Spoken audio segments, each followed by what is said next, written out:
I can start, I guess. Okay.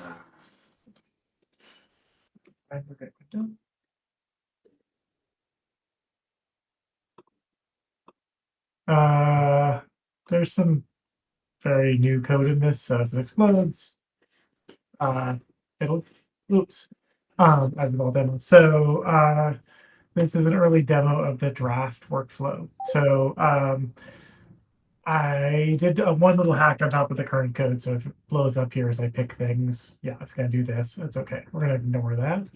Um, that's just because I hacked on something. But basically, you can take any saved document like demo publishing. If I can spell, I can't. Um, and just see a new menu item here for enable publishing. This is behind a feature flag. If you do this, and it just says this, which would probably be a little more explanatory. This screen will be just for during the test phase. Once we ship this will just sort of be on by default. But so you enable publishing, and you notice the UI changes a little bit. If I go in here, I can't alter the document, so it's in what we call read-only mode. The This message is probably sort of out of place, but also probably don't do that too much. The field list is hidden. Can't really change anything. You can run it if there was a real query here. You can duplicate it if you want to. And you'll notice there's this new button up here. It says new draft. If I had a dashboard, I'd see dashboard too. If I click new draft, I get this bright pink bar that tells me I am now in a draft. And I can actually switch back to published version. But before I do that, I'm going to go ahead and modify this. This is my bug. I just stuck in, and I can go do some stuff. I can go ahead and rename this the draft one. So we'll notice that all of these things are changing just fine. If I pull up history here, that's fine. You notice I'm not in editing mode, but it is collecting changes in version history because there is no editing mode with drafts. You just are on a draft. I can add a dashboard if I want to, all the things. And I can actually go ahead and switch back to the published version here. This is what anybody else would see if it came to this. You notice that it's being a jerk and lying and showing a change it shouldn't show. Oops. I don't know why it's doing that. Oh, there we go. Sorry. Yeah, beta. So basically, it should just still be back in its old state. It didn't throw it back correctly. So I can still see there's a draft attached. I can jump back into the draft. It's just not wanting to set its state around quite like right. I don't know why it's doing that to me. But anyway, you can see the name sticking. So that's kind of the main proof here is that we're switching back and forth. I can discard this, and it goes back to the original version. So we'll just do this one more time.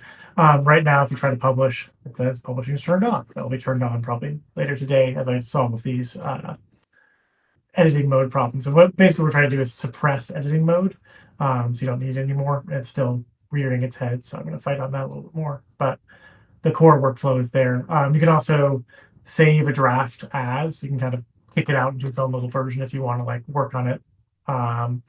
You can, of course, discard the draft itself. And in the not too distant future, you actually be able to see discarded drafts. So if you went discard here, in the history, we'll show you discarded drafts over here. You can recover a discarded draft if you need. So yeah, it's the early beta of demo publishing. We should have that live on Playground early next week to play with. So yeah, with publishing actually turned on. It will be one document at a time for now. Just you'll enroll one document. And if you decide suddenly you hate using it or it's broken, you can always just go ahead and duplicate it. And this duplicate here is unenrolled from publishing. So you notice that publishing is not turned on in this copy. So if you put a document in, you can do that. One other important detail is that for the initial version, we're not going to support scheduling. So you can't enable publishing on a document that has schedules. And if you have publishing enabled, you cannot add schedules. That'll be a short-term thing, but we're just doing that to limit scope because dealing with the schedules when you kind of replace the document through the publish flow is a little scary. The draft is a complete copy of the document, so you can go modify the model to your heart's content, and it won't affect the published version of the document at all. The other caveat is that we will work with branches in so much as you can be in a branch, but the document doesn't really know about the branch.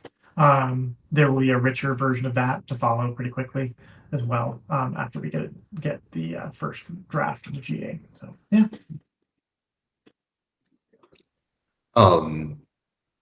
Does it work by basically if it duplicates the document under the hood? Yep. Does that mean that if you copy and paste a previous version of a URL that you were in a draft and navigate to it, you end up in a draft, but in like an old version of the draft? So the way we do it is like when you discard a draft or publish it, we basically kind of delete it. And so if you go there, we're going to be like, hey, this is an old draft. Do you want to restore it? Like we have some stuff to do around that, but basically we want to kind of keep you out of the drafts once they've been published or discarded. And we'll probably give you a flow to be like, do you want to restore this one? But because we kind of want to make those a little more, what we found is that people get the previous version state and get really confused. We're going to make those much more explicit. TBD exact UX there because that's Jared's problem.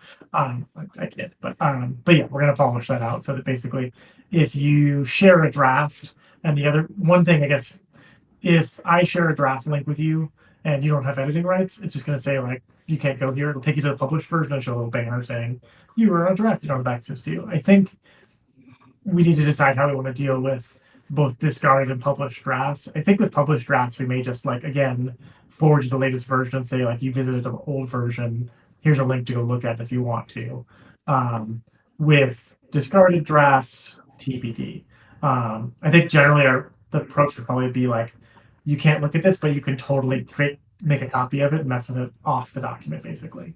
So little hand wavy there about those workflows, but as we play with it, I think my hope is it'll become pretty obvious how it should work and we can kind of refine that. It's also really easy to do whatever we want there through all the copying mechanisms. So we can kind of play with it and decide if it feels right. That's a good question. We are going to be tracking a current version of the draft. We will always know what the published version is, and we will not just automatically overwrite it. You'll have to go through the published flow. Okay. Telling us. So yeah.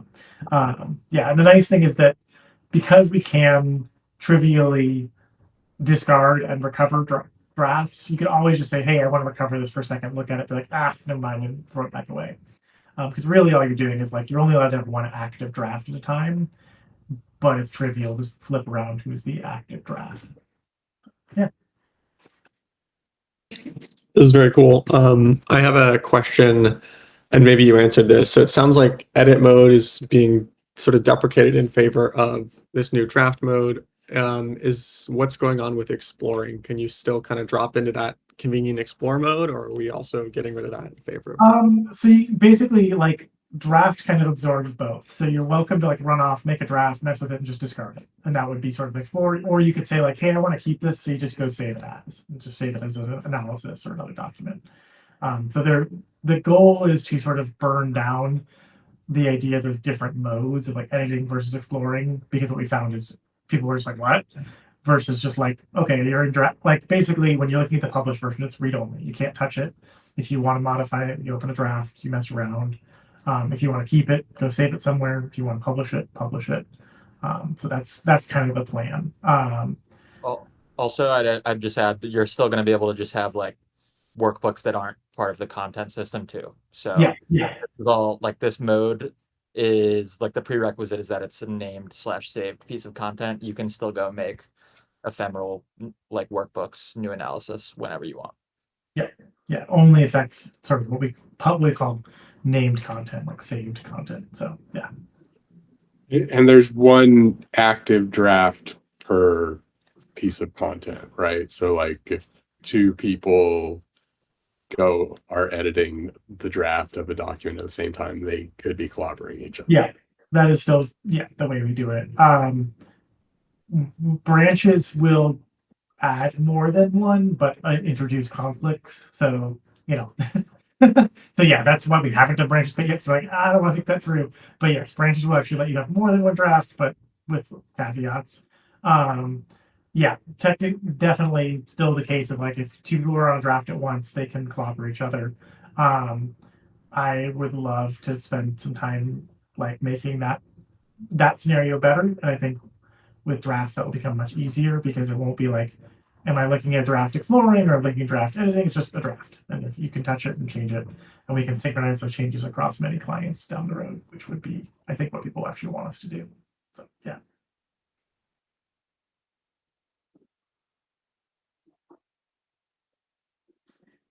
Cool.